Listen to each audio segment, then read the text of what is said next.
My name is Stephen Price, United States Army. I am against the bill. I am the vice chair for the Texas Democratic Party Veterans Affairs Committee. I'm also the founder of the Voices of Our Veterans out of San Antonio, Texas. Page 5, section 205 refers to Social Security and veterans. There's a piece in there, and mind you, start off with election and integrity. There's a piece in there that requires veterans to sign up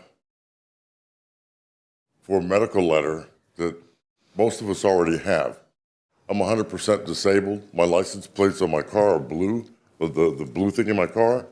I register that thing every other year. There's a note that comes from my doctor that goes along with that. So Senator Birdwell understood that that the requirement for a veteran to go and authenticate his disability, I think it's a shame, Mr. Chairman, that you would put that in there. I'm asking that you take it out.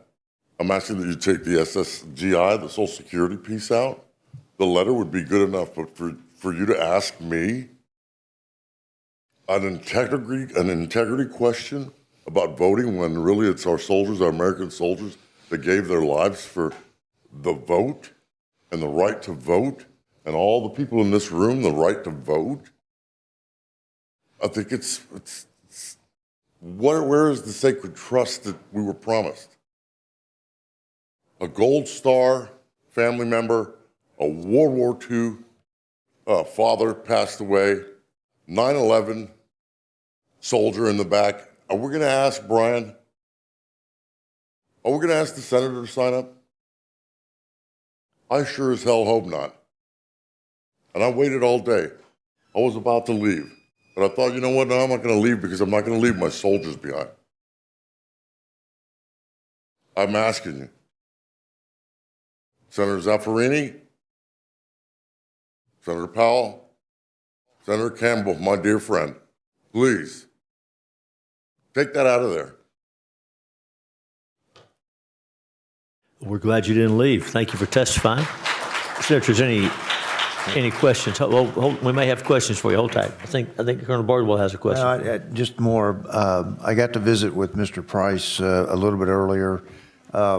Veterans tend to recognize the respective accoutrements, the air assault badge, the Joint Meritorious Unit citation, the Signal Corps. Yes, sir. I'd love to work with you, Mr. Chairman, see if we can address the things. I do have to provide, like for my tax abatements, we do have to provide the various things that certify, and every few years we've had to do that. But I absolutely understand because, in fact, Mr. Chairman, when I returned back to Texas, I actually had, while it's not a voting item, because my fingerprints are not what they were when I originally came into service in 1984. My fingerprints are different because of my burn scars. When I was fingerprinted for my CHL, I had to have a statement that showed why my fingerprints were different, my disability rating, and the scars that the VA had certified that I had. So there is a requirement necessary for things that are that make a veteran's physical appearance different, but we should do it one time. Mr. Price, thank you for the time that you gave me today. Thank you for your service, and I look forward to working with you, Mr. Chairman. Yeah, thank you. Senator Powell has a question for you. Just a moment. Senator Powell. Mr. Price, thank you so much for your testimony this evening.